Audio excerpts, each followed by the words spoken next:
So kia ora koutou katoa, everybody. Thank you so much for making the time to come along to our webinar on the Graduate Diplomas in Teaching this evening. My name is Sophie Scott-Elvidge, and I am an academic advisor at the Education and Social Work faculty in the Student Centre.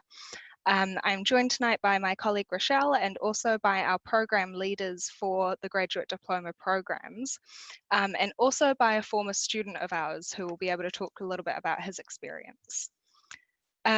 During the presentation, there is a question and answer box. So there will be an opportunity for you guys to write any questions that you do have into that box. We will try and address some of the questions during the session, and then we will have a question and answer session following the presentation. We will go through some of those questions. Okay, so let's just get started. First of all, what is a graduate diploma in teaching? Some people might have some idea, some might have no idea, so we're just going to go at it from the absolute basics tonight. So a graduate diploma in teaching is a pathway into teaching for those who already hold a bachelor's degree. There are 3 specialisations within this. There is a graduate diploma in teaching early childhood, primary or secondary. So this relates to which area you want to teach. Some quick facts about the program. It is a 1-year intensive program to become either an early childhood, primary or secondary school teacher. So you are qualifying to teach in the area that you would like to teach. There are up to 19 weeks of practicum placement in schools. So 19 weeks for the primary program and 16 weeks for the early childhood and secondary programs. So it's a very hands-on program. The practicums are interspersed with the coursework. So what this means is that you will have some time in class, in lectures, then you will go out on practicum and be in schools, and then you will come back to do lectures and then go back to practicum. So it means that all the learning is really integrated. The theory will inform the practice and vice versa. You'll be able to learn from experienced practitioners on this course as well. So our lecturers have been teachers and been out in the field. It's not something where everything is really theory and academic based. You are learning from experienced practitioners. So the basic entry requirements for the program, this is what you will need to get a conditional offer for the program. Those are a bachelor's degree either from New Zealand or overseas and a GPA of 2.4 or higher. Regarding that, if you're not sure if you do meet that GPA, do apply anyway, because there is a certain amount of discretion that we can use. You will need also applicable teaching subjects if you are applying for the secondary program. And what that means is that you need to have taken papers in your undergraduate degree that will then translate into teaching areas in a secondary school. There are further entry requirements beyond those initial ones. So these will be requirements that will come through in a conditional offer. There will be conditions on your offer. Those are a literacy and numeracy assessment, referee reports, an interview, police checks, VCA assessment, English language requirements. And I'll just mention here that those requirements that we're meeting are teaching council requirements, not necessarily just university requirements. So what that means is at the point that we're admitting you to our program, we're making sure that you're going to be able to register as a teacher at the end of the program. On the flip side of that, it does mean that we don't really have much discretion over those conditions. Generally, everybody does have to meet each of those conditions. We do have scholarships available as well. So there are Teach NZ scholarships, which are a really awesome place to look. So they're something that might support you through your whole year of studying. It is quite an involved application process sometimes for those applications, but I would definitely recommend just hopping onto that link and having a look at those. In addition to Teach NZ, if you did want to look at funding your study through StudyLink, I'll just mention that it is a graduate program, which means that you are still eligible for student allowance. All right, so now that we've kind of covered the basic entry requirement stuff, we'll just talk a little bit about why you might want to come into teaching. So we've got some of our students here who have studied the teaching programs, who have given us a little bit of insight on why they came into teaching here. And we've just got a video as well, so hopefully this will work fine, from some of our former students talking about their experience on the programs.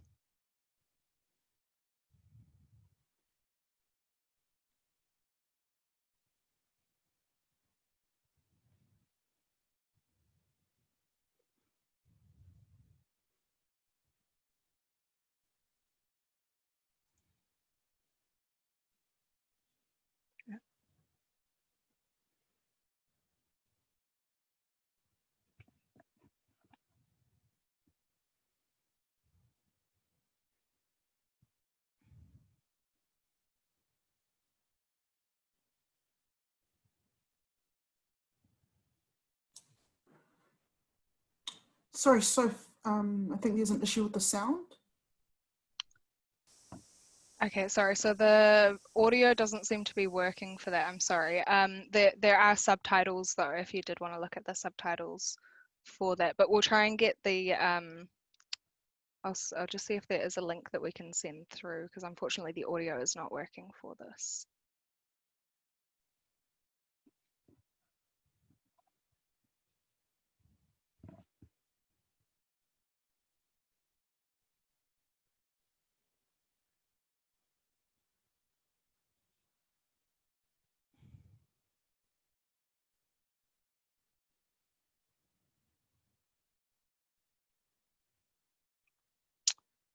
Cool, so sorry for the audio not working there.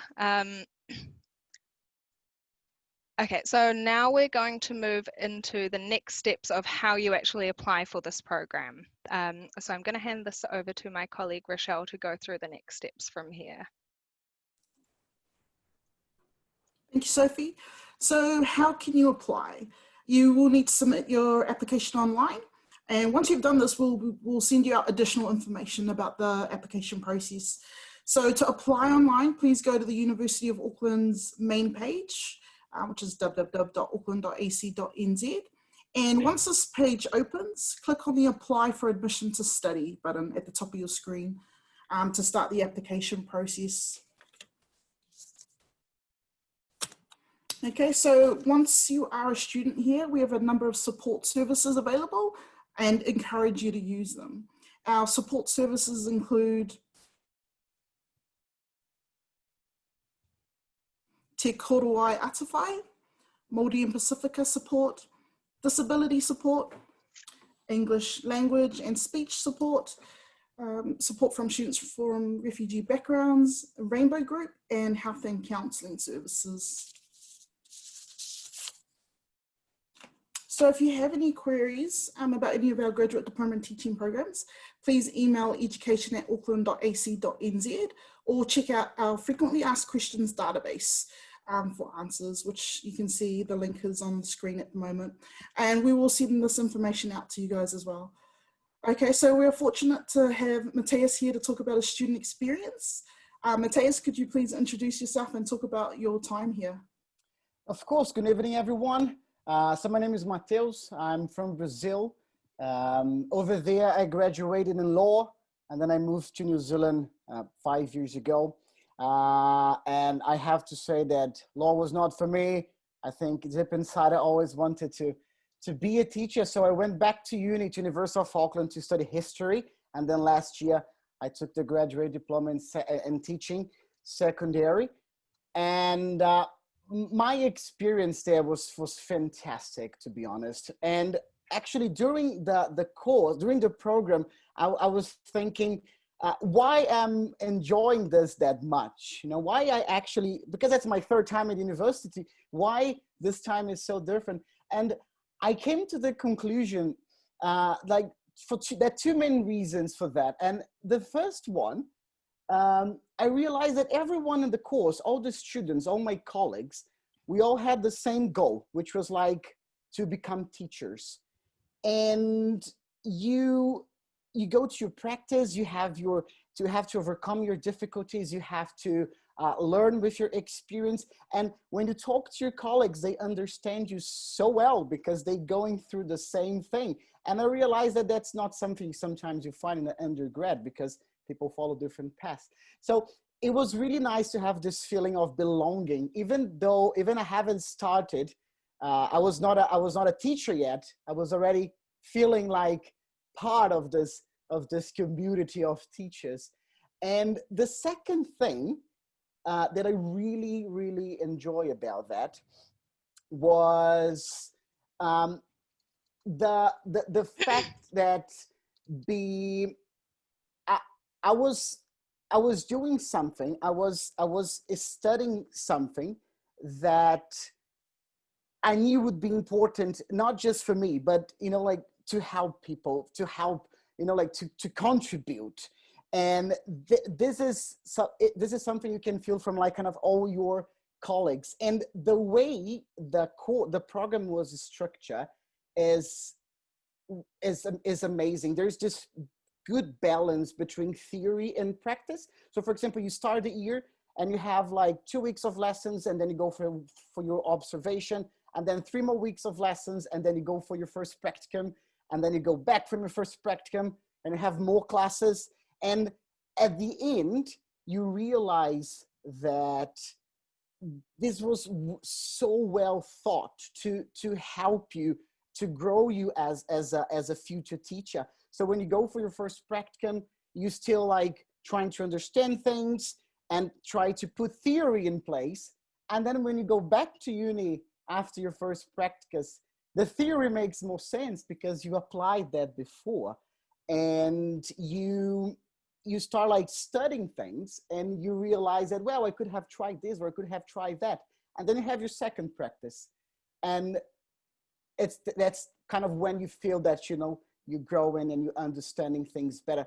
So the structure, this balance, as I said, was amazing. And at the end of the year, I felt I was prepared. That I still have a lot to learn, of course, we all do, but I felt prepared, and that was amazing. Yeah.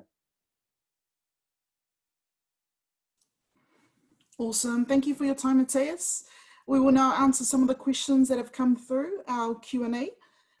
So, Shireen, if I get the ECE pathway and I enroll and complete, can I then teach in primary? Yes, you can. Yeah, with this qualification, you can. You can apply, and obviously that's up to the school principal if you are offered that teaching position. Yeah. Awesome. Thank you, Shireen. Paul, if you are a primary school teacher, how are you able to go into a secondary school to teach? I think the answer is similar to Shireen's. Once you've registered with the Teaching Council, you're registered to teach across the 3 sectors. But obviously where your initial teacher education experience is based, and from that point where your actual teaching experience is based, will provide you with more of a background to take positions in the different sectors. But if you take the Graduate Diploma of Teaching Primary, we are preparing you to teach in primary schools. The decision of whether someone wants to take you as a secondary school teacher would be up to the principal and board of trustees who would be employing you. So I would suggest probably further to that would be to contact the Teaching Council. I don't know if you've got anything to add there, Barbara? Yeah, I think to be in secondary, if you've got the subject knowledge, you're some way there. But if you've trained as a primary school teacher, there will be areas that you won't know about, such as assessment. So it will be a matter of upskilling for that. Great, thank you. Barbara, what would you say was the most popular teaching subjects? The most popular teaching subjects, was that the question? Yes. Well, the subjects that we tend to have the most applicants in are probably social sciences and English, but it does vary from year to year, and that doesn't necessarily mean they're the most popular, but just that perhaps we just don't have enough people feeding into some of those other subjects that are essential. So, you know, mathematics, there's usually a shortage of mathematics teachers, for example. Great, thank you, Barbara. Sophie, is there a certain amount of people allowed into the program, or is it unlimited? We don't cap this program, no. So we are looking for quality students, people who have a real passion for teaching. So, yeah. Great. Another question for you, Barbara. Can I use my maths degree to become a biology teacher? We would have to look quite carefully at your transcript, because there would need to be some knowledge of sciences in there for you to be able to teach biology, because we don't teach you the subject. Students come in with the subject knowledge and we teach you how to teach. So if it was only maths in the degree, then it is very unlikely that you'll be able to go into biology. Great, thank you.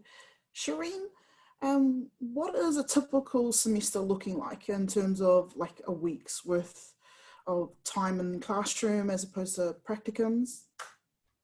Sure. Semester 1 is a more intensive semester in the Graduate Diploma of Teaching Early Childhood, so more intensive in semester 1 than it is in semester 2.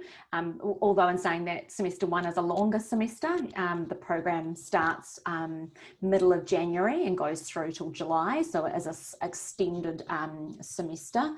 In terms of what a timetable, I think might be the question there, what it may look like. In the first 3 weeks of the program, it's pretty intensive, with classes on most days. And in semester 1, you're enrolled in 5 courses.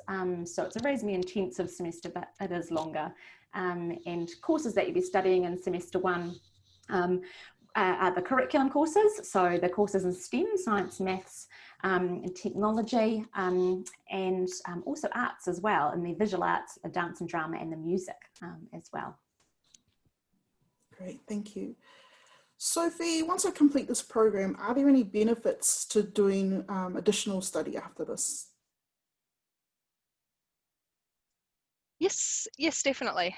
So we have quite a range of continuing education programs and papers that we have on offer. The benefits, I would say, would be triple-fold depending on where you're wanting to go. So firstly, for your own professional development, it's really good just to keep up with what is going on in the sector, the new research that's coming out, just in order to keep your own practice as fresh as possible. Secondly, is a pay scale thing. If you want to get paid more, if you were to gain, say, a master's degree in education, then that might bump you up the pay scale. And then thirdly would be just the opportunity for moving into, say, leadership roles, if you were to do a Master of Educational Leadership, or even into things like government policy development, if that was what you were interested in. So absolutely, I think teaching is a profession where continuing education is always going to be relevant. Okay, great. Paul, does the program concentrate on just learning to teach subjects in primary? Yes, so part of the program does focus on the New Zealand curriculum. So there's a focus on numeracy and literacy. And there's also a designing curriculum course which focuses on the other essential learning areas of the curriculum. So that's your social science, health and physical education, the arts, and technology. So there is a focus on curriculum, but we also have papers, Education and Society, which is a paper that is taught in the Graduate Diploma of Teaching Primary, ECE and Secondary, and that looks at more, I guess, historical, philosophical, sociological issues in education. And there's also a course called AHO, EdProf 609, and that looks a little bit more at theories around how people learn, theories around assessment, and that's a course that runs in the first semester of the Graduate Diploma of Teaching Primary. Great, thank you, Paul. Sophie, where are the classes held? They are held here on our Epsom campus. There might be a couple of classes that you might be able to do at our Taitonga campus in South Auckland, but on the whole, and we can't guarantee that, that's dependent on the numbers. So on the whole, you will be coming into the Epsom campus. Great. Is the provisional registration the same for ECE and primary?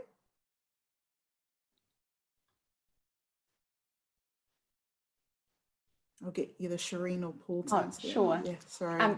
Yes, the process for registration. So you apply to be registered, and once you're registered for life, and then you apply for a provisional certificate, teaching certificate. So it's the same process in terms of applying to be registered as it is in early childhood, primary and secondary. Great, thank you. And is there a mentor program in the primary program? A mentor program? Yeah, can you get a mentor in the primary program? That isn't something we are currently offering, no. Would you get some sort of support when you're on provisional registration as a primary teacher? I see what you're talking. So in terms of mentoring, when you're on practicum in the Graduate Diploma of Teaching Primary, you're placed with an associate teacher in the schools that you do your practicums in, and that person acts as your mentor in schools in terms of your day-to-day work during practicum. And we have in the Graduate Diploma of Teaching Primary 3 different block practicums. So there's a 3-week block practicum in February and a 3-week block practicum a 5-week practicum May, June. And that's in one school, so you spend your time in that school, and you would have an associate teacher with you. In the second semester, you have a 5-week practicum in another school, plus you spend every Wednesday and Thursday in school in the second semester in that school as well. And you would have a second associate teacher there that would act as a mentor. Once you graduate from the program and you go into primary school and begin your teaching career, so long as you are at least employed 2.5 days a week or more, you will be placed with a mentor teacher, and their job is to support you over your 2-year period of provisional certification to becoming a fully certificated teacher. Sorry, I didn't understand that question to begin with, but yes, there is mentoring in schools. Awesome, thanks, Paul. Barbara, how many papers would you need to have completed in a subject to be eligible to teach it? It depends on the particular subject. Actually, they vary quite a bit. But what we have is we have 2 curriculum papers. One is a 45-point paper, which is your major teaching area, and one is a 15-point paper, which is your second teaching subject. So you need a major in your degree in a teaching area, but there are some exceptions, so it's worth asking, because sometimes we know the applicability of a degree that is majoring in something else that will actually fit a school subject, even though it might not appear to have the same name as a school subject. So it's worth inquiring and checking just to make sure, but it does vary quite a bit from subject to subject on the particular requirements and so forth. So worth checking. Great. So Shireen, can you talk about the employment opportunities once you graduate from this program? Sure. The University of Auckland graduates from our program are sought after. We do have a very good reputation in the early childhood sector. There are currently plenty of job opportunities for beginning teachers in early childhood education, and I can speak from experience and talking with students when they graduate from our program, they either have been offered a teaching position already following one of their practicum placements, or have opportunities to choose the the type of early childhood service where they start their teaching career. So at this point in time, there are plenty of opportunities. Great, thank you. Matthias, what happened to the student teachers during the lockdown? To the student teachers at school? Sorry, at your school, like teachers. Like, what did you do during the lockdown? We teach them online. So the school had a plan to provide online teaching for the students, usually using Google Classroom and Google Meets. The expectations are different as well because you're not with them, you know, like in person. But now I can say like that it actually worked. It worked pretty well. I think as teachers, you're not used to this, you know, like online teaching. So it's something that we're getting used to. It's not that enjoyable when you compare to being in person, but it worked pretty well. And I think that in the future, if we need to use it again, maybe, I think we'd be more prepared. Great, thank you. Sophie, can I cross credit from an overseas degree? The short answer is no, and that is because of Teaching Council requirements. So we've got our university regulations, and then the Teaching Council, who are the registering body who register all the teachers in New Zealand, have their requirements. They stipulate that you cannot credit anything into a one-year teaching qualification. Thank you. Paul, are primary school jobs in demand? So from the 2019 cohort, pretty much all of the student teachers who wanted to get a job at the end of the program got a job. So I had principals emailing me this year asking if I knew of any grads who needed a position, needed a job, and I didn't know of any.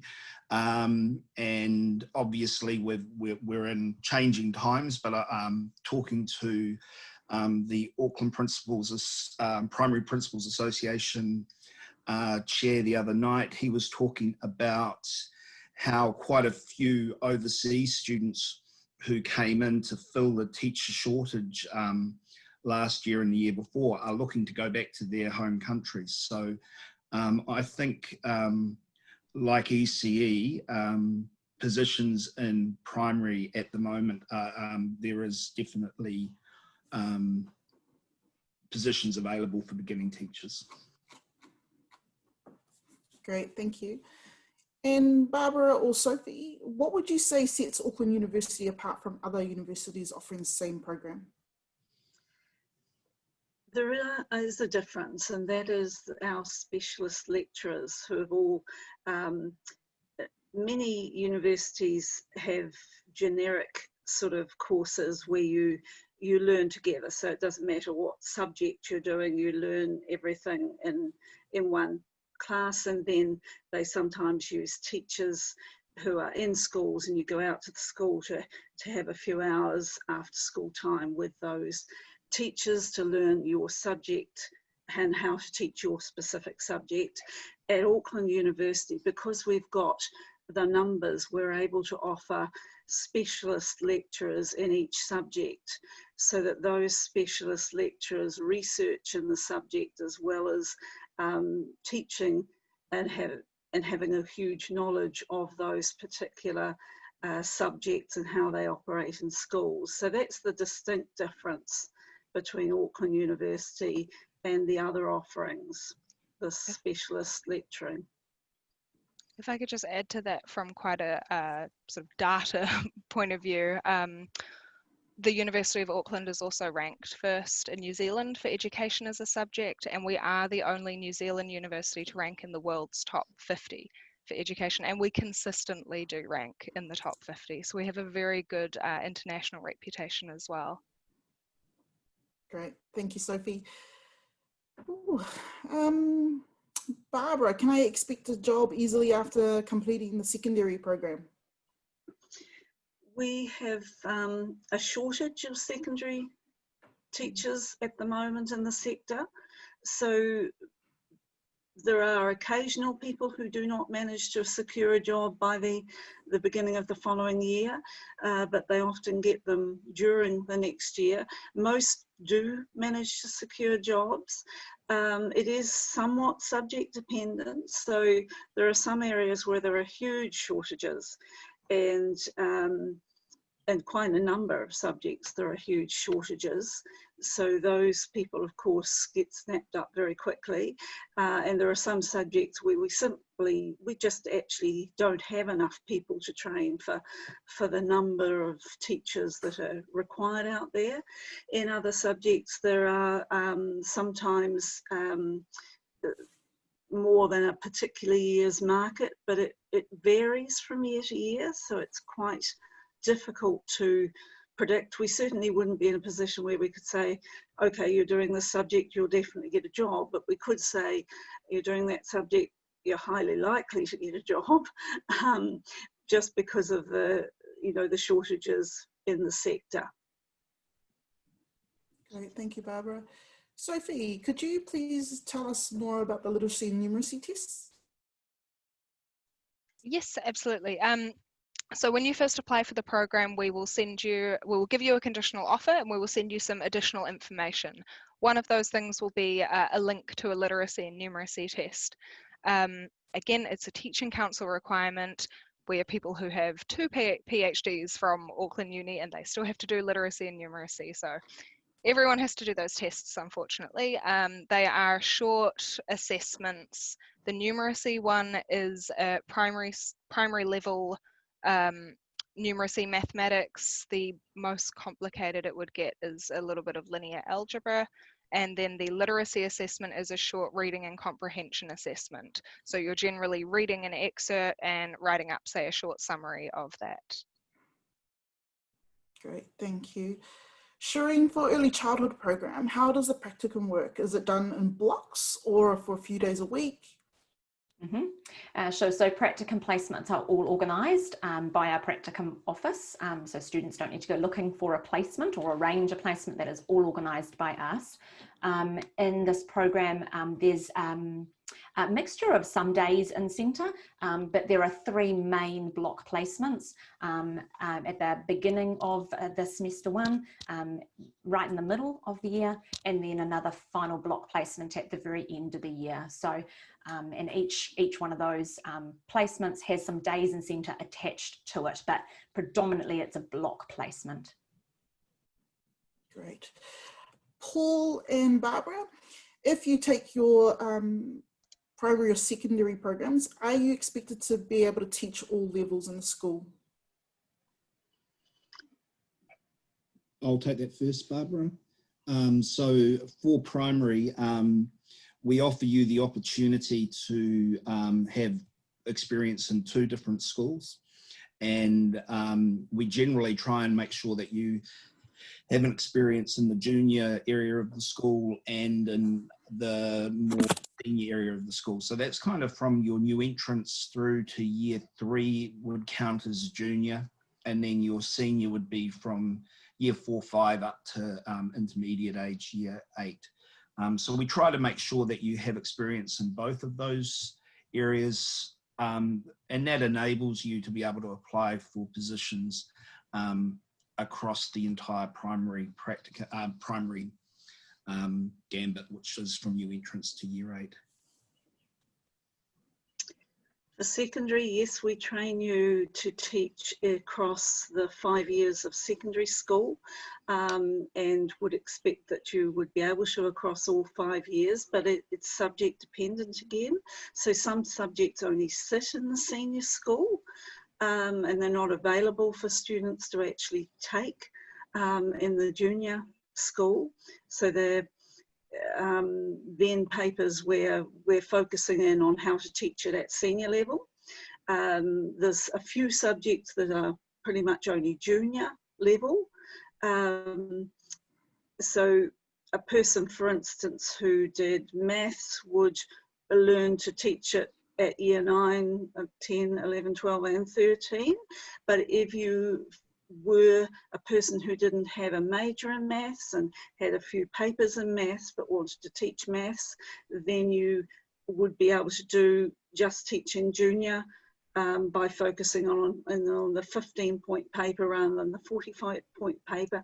So there's a lot of variation, but in general, the answer is yes, we teach you to teach the whole lot of years.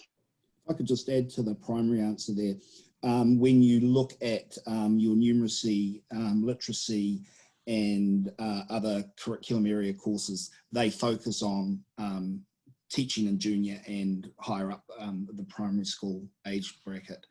I'd also add that having those experiences in different levels can be quite eye-opening for students. So the number of students I've had that were committed to being intermediate teachers, teaching in the upper primary, and then they had a junior practicum and they were sold on teaching in new entrance year one, and that's where they started their career.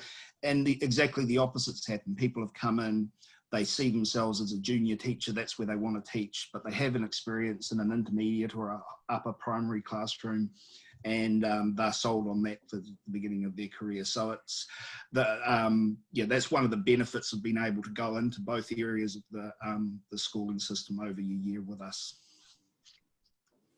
Great, thank you, Paul and Barbara. Shireen, what are the contact hours for the program under its current structure? Talking about courses?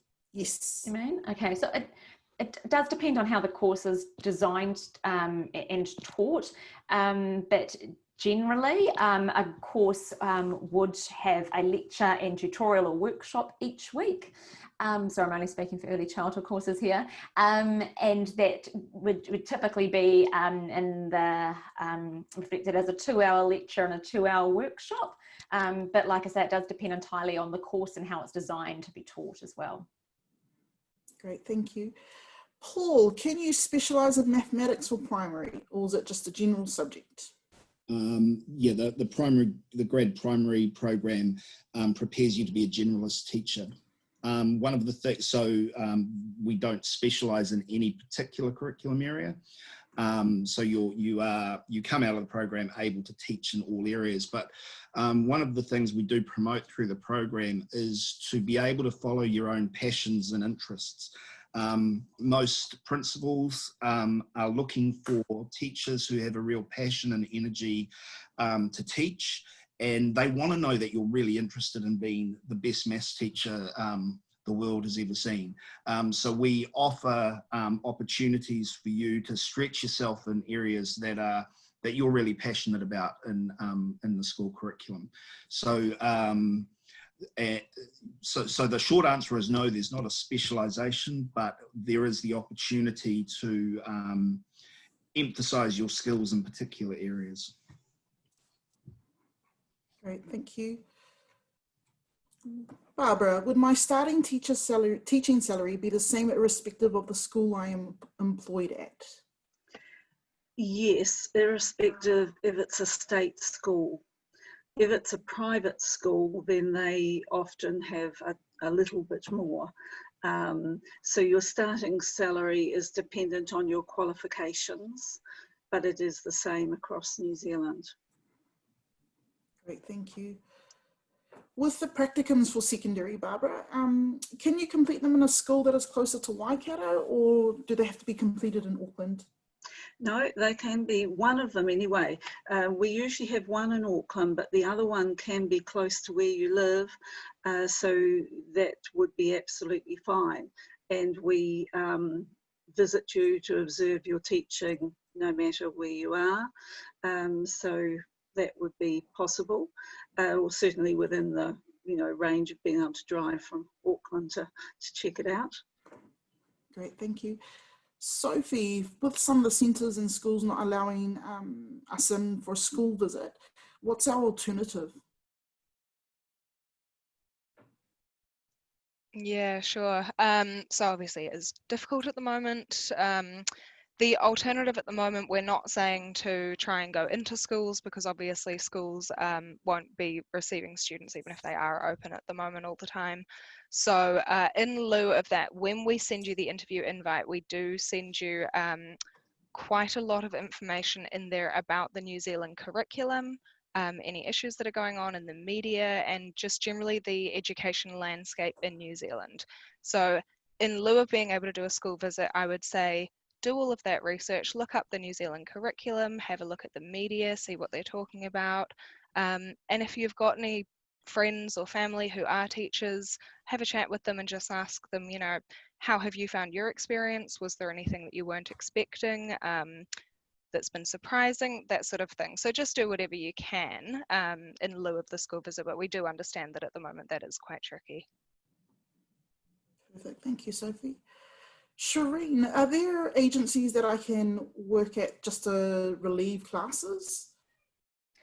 Yeah, you can do relief teaching as an unqualified teacher in early childhood education, and there are agencies that you could connect with to find those relieving positions, or you can contact an early childhood centre or an organisation of early childhood centres to ask about relief teaching as an unqualified teacher as well. Yep. Great, thank you. Sophie, who organises the practicums for the programs? So we as the university organise that. You do not need to organise that yourself. What happens is at the beginning of the program, we will generally ask you what area of Auckland you live in, and that's so that we can match you with somewhere hopefully match you with somewhere that is close to your area. So it's something we have a dedicated practicum team for, so they will arrange your practicums. We do also ask if you have any, you know, if your child attends a particular school or close friends or family members who are working or attending schools, that we don't place you in those. Great. Barbara, if I complete this program and I don't want to go into a school straight away, are there other employment opportunities for me? There are other education positions like educators in museums, that type of position, tutoring positions, positions in private institutions for teaching English as a second language. There's a few of those. Probably, yes, that'd be the main ones, I think. You have got time though. If you didn't want to teach straight away, then you can, within the 5 years, still get certificated. So while we'd recommend that you went straight into teaching straight after you're trained, it is possible to leave it and do it a little bit later. You just have to make sure you've met it within 5 years for the Teaching Council. Great, thank you. Sophie, what is a GPA? That is a very good question. A GPA is a grade point average. So whenever you hear people talk about a GPA, they're basically talking about the marks that you got in your undergrad degree. Same if they're talking about a GPE, that's a grade point equivalent. So it's again the grades that you got in your undergrad degree, and our admissions team will make an equivalency of those grades. You might be able to see that in numbers at the bottom of your transcript, or you might see it in lettered grades like a B+, that kind of thing. We do have a GPA calculator on our website if you're not sure what your GPA is. And again, I always say, if you're not sure, apply anyway. It is a human being who looks at the application. So we do take into account things like, say you started off in a Bachelor of Science and you failed all the courses in there, but then you moved to a Bachelor of Arts. That might be affecting your GPA. So we do take into account that sort of thing. So if you're not sure, do apply anyway. Always ask the question. Great, thank you, Sophie. Could you please tell me more information about the English language entry requirements? Yes. So again, that is a Teaching Council requirement. So they require that you have a certain level of English proficiency in order to be a teacher in schools. There are a number of tests that you can take in order to meet that if you don't meet the requirement from your undergraduate degree. If you have studied at Auckland Uni and you've got your degree through us or any other New Zealand institution, you won't need to do this test.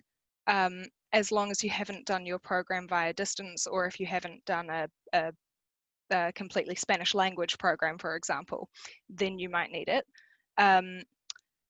But on the whole, if you have done your undergrad in New Zealand, then you won't need it. If English is not your second language, you will need this English test. So I'll see if we can just get the link sent through to the English language requirements. The main test you'll hear people talk about is IELTS. If you are an international student at all, you'll probably be already intimately familiar with IELTS. We do accept a number of other tests as well, though, so that includes the TOEFL, PTE, and Cambridge assessments as well now.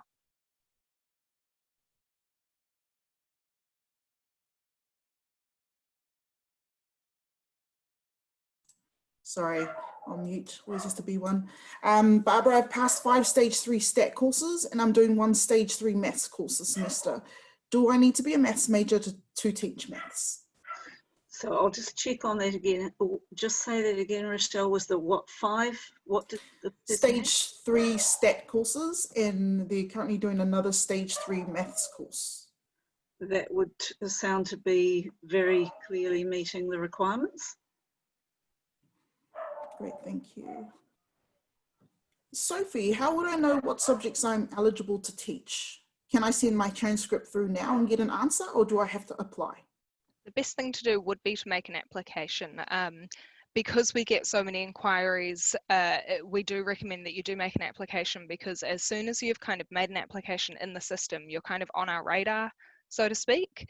And that means that we can keep track of the communication that we have with you. If we do need to advise that you do any extra papers, then we can do that as soon as possible. So when you apply for the program, there will be a section where they ask to list up to 3 subjects that you'd like to teach. So you list those subjects, upload your transcript if you haven't studied at the University of Auckland. And what we do then is we download your transcript and send it off to our academics against the subjects that you'd like to teach, and they determine your eligibility. So the sooner you do that, the sooner we can get that process underway, the sooner we can come back to you if there is anything additional that you would need to do. Great. Barbara, are there special agencies where I can register to teach as a reliever in secondary school? I think there are a few. Most just go straight to the schools to teach. If you're talking about relieving in schools after you've done the 1-year program with us, just be aware that those times that you teach as a reliever don't count towards the teaching council time that you need to get your practicing certificate, unless it's a permanent relieving position. So yes, most would just go to a school to do it, but there may be agencies that provide that for some schools. Okay, thank you, Barbara. Sophie, I have not finished my undergrad degree and I will be unlikely to complete it in time for the program start. Can I apply? Yes, because you say you'll be unlikely to complete. I think that there is still a chance that you will be completing. So I would say don't shut that door. Do apply. And if you do manage to complete your undergrad degree, then we've got everything. You know, we can do all of the stuff like referee reports, police checks, interviews now, and have it all ready to go. And so long as you do complete your undergrad degree, then we can put you in the program.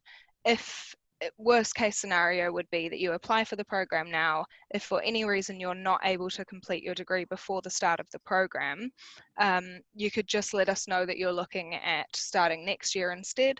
And there are some things that we will have to redo because there are child safety elements involved, like the police check. But there are some things that we might be able to keep on file as well and use for your next application. And you definitely won't be penalised if you apply 1 year and you're not able to come. You know, that's not going to reflect badly on you if you want to apply the next year or anything. Thank you, Sophie. Paul, are there many mature students on your program? Yeah, we do have a number of mature students on the program. So I don't quite have the stats, but I think there's a big group of students that would be in the ages of 40 plus. Yeah, so we have a pretty diverse range of students in the grad dip primary program. Great, thank you. I'm getting a number of questions from applicants who are wanting to change their specialisation from early childhood to primary to secondary school. Sophie, can you please advise them on what they can do if they're looking to get into another area? Yeah, sure. Sorry. Could I just clarify? Is that people who have already done one qualification or they've applied for one specialisation? They've completed early childhood, currently in that field, want to go to primary or secondary. Mm. So, yeah. So I think we've sort of spoken to this a little bit already, in that once you are registered, you are a registered teacher and you're able to go into those areas. However, it's that thing of if you've taken the graduate diploma in early childhood teaching, we have trained you with a focus in early childhood teaching. So I might see actually if Paul and Shireen and Barbara might have any ideas about what somebody could do if they want to move into other areas. I can talk to the fact I've had people in the primary program who have completed early childhood diplomas, and I think I did have one who did a secondary as well. They could have moved into the primary sector had they, but most of them actually, the people that did make that shift, wanted that year to get used to primary teaching and to go into primary teaching with confidence. And they felt that just making the jump straight from early childhood without that preparation was going to serve them in the long term. So we've had a number of students who have completed a diploma in one or the other, particularly ECE, and have moved. And I think Shireen's probably had the same primary people doing a 1 year ECE qual as well.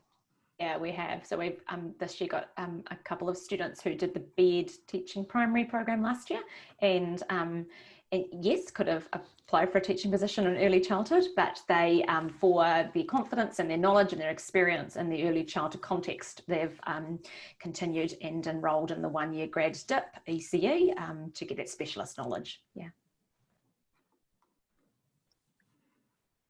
I think it would be more tricky in secondary to do that. We do have, in secondary schools, there are a number of primary trained teachers who have spent some time in primary and then moved into secondary because they have degrees and they have their subject specialist knowledge. Less so in reverse, going from secondary to primary, because they may not have the generalist knowledge across the whole range of subjects to teach in a primary school. Great, thank you. Shireen, do you have to come into classes every day?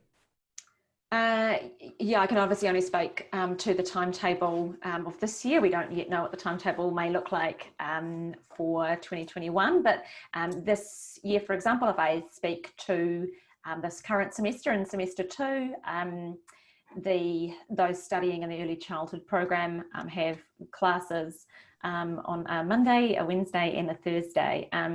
So yeah, that's what it looks like at the moment, but obviously varies semester to semester. Great, thank you. Sophie, what do I need to do if I'm wanting to apply? What documents am I required to submit? That is also a very good question. Again, if you've already studied with the University of Auckland, it makes it a lot easier because we've got all of your identity documents, all of your transcripts. If you have studied with another institution, that is essentially what we will need. So we will need proof of identity documents that our admissions department will ask you for, and we will also need your transcripts. So this is for any prior study that you've completed that you list in your application. Whether it is relevant to your application or not, if it's listed in your application, you will need to supply those transcripts and completion evidence.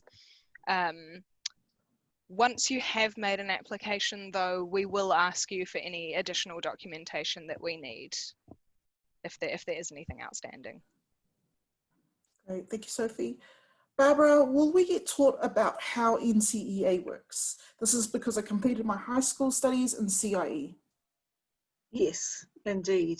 It is a very big focus for any of the subjects in the senior school, that we need you to know a great deal of knowledge, in fact, about how the NCEA works and how to write assessments in line with NCEA and so on. Yes, so there's a very large focus on that. Great, thank you. And Barbara, what will happen to a secondary applicant who doesn't have a clear curriculum area? Are there other general subjects that they can teach? It's very dependent on the particular transcript, the particular subjects you've got, whether they're able to be transferred or not. In general, we need to be able to see that you will have something to teach, because we need to put you into subjects where you have qualifications. But there are subjects that are in some schools that you might not expect, like psychology is now a subject taught at NCEA level. So sometimes you may have subjects that you haven't realised are now in NCEA and are taught in schools. So it's worth just asking us and us checking it, because sometimes we know which ones will feed into subjects and be sufficient. Great, thank you, Barbara. Apologies if we haven't had the chance to answer your question tonight, but we will be in touch with you to answer your query directly. If you're interested in coming in for a campus tour, please email us at education@auckland.ac.nz and we can arrange that for you. Just want to say a huge thank you to our speakers tonight and to everyone for taking the time to join us. So good night, everyone. Thanks so much, everyone.